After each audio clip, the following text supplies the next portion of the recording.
everybody. Here we are, all ready to take you down to Pine Ridge for another visit with Lum and Abner. Brought to you by the makers of Horlicks, the original malted milk. If you're looking for a summer lunch that's nourishing and sustaining without being heavy, try Horlicks malted milk. Cool, refreshing, energy-giving. A glass full of Horlicks makes an ideal lunch for hot, stuffy days. It'll freshen you up, give you more pep. What's more, it won't leave you with that heavy, drowsy feeling that a big lunch often gives. You'll find there's nothing like this Horlick luncheon for weight control, too. Horlicks doesn't have the excess calories of a heavy meal. Try the Horlick luncheon every noon this summer and see if you don't feel a whole lot better. You can get Horlicks, you know, at your druggist's in either natural or chocolate flavor. But be sure to ask for Horlicks. And now, let's see what's happening down in Pine Ridge. Lum has been in desperate circumstances since his picture show, the Pine Ridge Planetarium, burned to the ground. As we learned yesterday, the old fellow had no protection against loss by fire and was left practically penniless. He appealed to his old friend Abner for a job at the jot'em store and was given the position of delivery boy. As we look in on Pine Ridge today, we find Lum down at the store discussing his new occupation with Grandpappy Spears. Listen. Oh, yeah, I started to work for him yesterday afternoon. And I'm glad you found something to do, Lum. I've been sort of uneasy about you. I don't know how long I'm going to be able to put up with it, though. I tell you, Grandpap, there's the hardest man to work for I ever seen in my life. Who, Abner? Yes, sir. He don't let up a minute.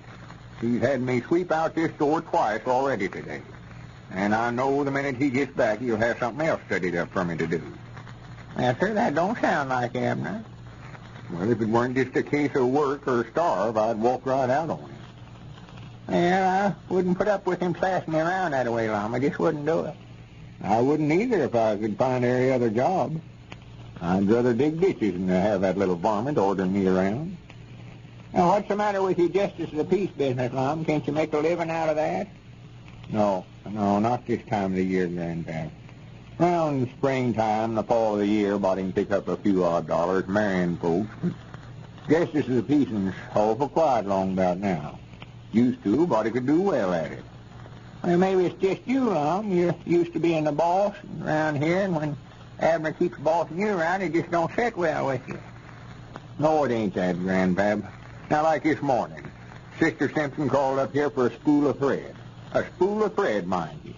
He sent me clean over to her place, walked all the way over there in the biling hot sun with a spool of number 50 white thread when it was a spool of number 60 black. She's a woman. I had to walk all the way over there and back twice. Made a mistake, huh? Well, I don't know whether it's a mistake or not. Wouldn't surprise me none if he never done it to purpose. Well, I do know. He just appears to take a delight in ordering me around. Especially if there's a customer in here. He embarrassed me to death in front of Ezra Seastrunk this morning. Calls me boy. Boy? Yes, sir. Boy this and boy that. Dad blame him. He better not never work for me again. Well, I can't understand what's come over Abner. I can't neither. Here 2 months ago, me and him had the store here together, and I was president of it. Now look at me. A deliver boy. Yeah, it's awful come down for you to take, Mom. And you know what he's paying me? $3 a week. Why, that's just the same as he paid Cedric. I know it. Paying an ex-president same as he did Cedric Weehunt. I tell you, Grandpap, I've stood all I... Oh, wait a minute. Here he comes. Now, don't let on I've been talking about him. I just had to unburden myself so somebody looked like. Well, I ain't going to say nothing. I've got to keep this job till I can find something else. Here, what's going on in here? Get up from there, boy. What do you mean sitting around like this when there's work to be did? Well, I just sit down to talk to Grandpap. Grandpap, I don't want you coming down here taking up my deliver boy's time. I ain't paying him to sit around and gossip. Now get on back there, boy, and get that feed room straightened out. Well, I straightened it out once today. Well, straighten it out again, and don't be talking back to me neither. All right. And when you get that done, why, sprinkle the floor down right good and sweep out again. Well, Abner, I swept this store out twice today already. There ain't no sense of just Are keep you on. arguing back with me? No, Abner, I just... And don't call me Abner, neither. I'm Mr. Peabody to you. Don't get so familiar. Now, get on back there and get to work. Hurry, get on back there. Swan, Abner, that beats anything I ever hear. You ordered Lum around that way. Well, the quicker he learns who's boss around here, the better off he'll be. Go on, don't be standing there in the door eavesdropping. I see you. Get on back in there. Yes, sir, I never would have thought he'd have took it off me. Yeah, he's got to if he works here. I'll fire him so quick he won't know how it happened. I'm paying him twice what he's worth now. Well, it ain't no use to browbeat a feller, Abner.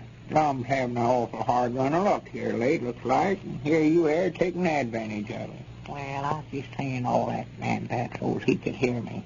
I can see the brim of his hat there in the feed room door, so I know he's trying to hear what we're saying. Oh, yeah. No, I'm just trying to learn him a lesson. Learn him a lesson? Yeah, I hired him yesterday afternoon, and when I come down here this morning, why, you'd have thought he was boss. Sitting there in that chair, reared back, with his feet propped up on the desk like he owned the place. Well, he always did sort of run things when him and you was partners over here. And that's just the reason I'm putting him in his place, too. Started right out this morning, trying to tell me how to run things. 2 or 3 days like today, though, and I'll have him docile as a kitten. Well, now, I wouldn't be too hard on him, Abner. I feel sort of sorrowful for Lum. Well, I ain't forgot the times he's bossed me around. This is more fun than I've had in 6 years. Just a chance I've been waiting for. Did he say anything about me bossing him around before I come in? Well, yes, he did. He sort of made mention of it. What'd he say? Well, he don't like it, I'll tell you that. No. Said you're the meanest feller to work for he ever seen in his life. He did? Yeah. Said you're hard. That's right. I'd give anything to hear him say that. It's just a killing him. I just wish Evelina hadn't went back to Belleville for the summer. I'd love for her to come in this store here. I wouldn't give old Lum a good going over right in front of her. Oh, my goodness, that never would do that. I'd just about kill him. Oh, yeah. I wouldn't go too far with him, Abner. He's liable to just haul off and quit. No, I've got him right where I want him, Grandpa. This is the only job in town he can find. Yeah, he's a little uffish now. Sort of talks back a little, but I'll have him whipped in shape in a couple of days. And just thinks he used to boss me around. Yeah. I know that I still can't get used to it. Every once in a while I forget who's boss and start to ask him if I can do something yet. Yeah, natural you would, natural. No, I mean, I just been sitting around all day studying up stuff to make him do. I wouldn't take nothing for this, Grandpa. Him and his big talk. All them old Eddards sayings he's always pulling on somebody. He started one on this morning. I told him just hash it right up. I never wanted to hear it. Abner, you ought to be ashamed. Well, I'm just doing it for his own good, Yeah, man. but you're working the life out of him, making things as miserable for him as you can, too. Well, it's the only way to handle him, old Grandpa. If I don't get the upper hand of him, why, he'll be running the store here, same as he always did. Yeah, but just paying him $3 a week, same as you give Cedric, that ain't right. Oh, well, I just told him that. I'm going to give him 10. I'll pay him what he's worth, sure. I'm letting him start at the bottom, work up. That's the reason I'm Wait a minute, here he comes, Abner. Huh? Out of the feed room. What is it? What do you want? Well, I got done straightening up back there, and I just... Well, you can sit down and rest for a minute, then, before you start sweeping out again. Abner, Mr. Peabody, I was just noticing that flour back there. Some of it's been there quite a spell. Might be a good idea to put a special price on that and sort of move it out. I'll do the pricing around here. Well, I just thought... Well, you got no business thinking. I'm going to put a special price on the flour, all right, but now don't get it in your head that you give me an idea. All right, but if it's me, I'd make an announcement on the party line and shave the price on it a little. Yeah, I might do that. I was going to do it anyway, though. Excuse me, Grandpap, I'll do that right now before I let it slip my mind. How much you think we ought to ask them for it, Lum? Never mind, I'll price it myself. Hot back there in that feed room. Yeah, I reckon so, moving them 100-pound sacks of feed around. Oh, I never moved none. Told him it was already straight to sit down back there a few minutes. Hello? Peabody's jot'em down store. Abner Peabody talking. I've got an extra special announcement to make. I'm running a big sale on flour this week. 48-pound sacks, regular $1.50 sellers for $1.25. Listen to that. In the first place, we ain't got nothing but 24-pound sacks, and if they was 48 pounds, they wouldn't be worth but $1.15. He don't know the prices on nothing. Huh? What was that, Lum? Nothing. I was just talking to Grandpap here. I want to tell you folks, too, I've got a new delivery boy now, and I can give you a quick service. Anything you want, just call up, and I'll send it right over. And I reckon that's all for today. Goodbye. I go to that party line is the handiest thing at all. I'm showing these folks around here how a grocery store ought to be run. Yeah. Yeah. But a man at the head of it now knows the business. Good thing I got hold of it when I did, too. Everything's being run. More like they've been bankrupted by this time. Wait a minute. Answer the phone there, boy. You mean you want me to answer it? I'm looking at you, Anna. Get up. Get a move on. You act like you're 100-year-old. Hello? It's the Jot'em Down store. I'm Eddards Fresh. Hello? Good thing you can. Yes, Mom? I don't want him off. Why, sure we can. What is it you're needing? Okay. He's so mad he can't see. Whatever. All right, I'll get it right over there. Yes, Mom. All right, thank you, Mom. Abner, the widow Abernathy needs a can of baking powders right away. Says she's waiting on them to make biscuits for supper. Here, take this can and get it over just quick as you can. Hurry. What happened? Yeah, hurry up. Well, I'll see you after a while, Grandpa. All right, Abner. Granny, look at him go. He's aiming on getting that delivered in a hurry. Well, funny part of it is he forgot that I'm supposed to be the delivery boy, and he's taking it over himself. Why, sure he has. Well, that's a good one on him, ain't it? Not only that, but he's taking her baking powders, and she ordered soda. So now he'll have to make another trip. Granny, I figured I'd study it. Well, Abner's been taking orders from Lum too long to change at this late date. And now, let's hear what Mr. William G. Baldwin has to say about Horlick's malted milk. He writes from Elizabeth, New Jersey, as follows. We have a daughter not quite 10 months old. When my wife came home from the hospital, they recommended a baby food that is quite well known.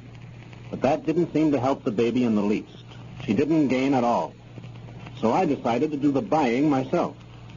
I bought some Horlicks, as I knew all about your product. My mother always used it when we were kids. My wife and I have been feeding our baby Horlicks for several months now, and she's the picture of health. Here's wishing you every success in the future. Well, thanks, Mr. Baldwin. Glad to hear you found Horlicks so helpful. There is abundant proof that the lives of many infants have been saved by Horlicks when all else has been tried and failed. Also, thousands of adults have used Horlicks for many years as an easily digested, nourishing, and sustaining diet. This is Carlton Brickert, speaking for Lum and Abner and Horlicks, who now bid you all goodbye until tomorrow at this same time.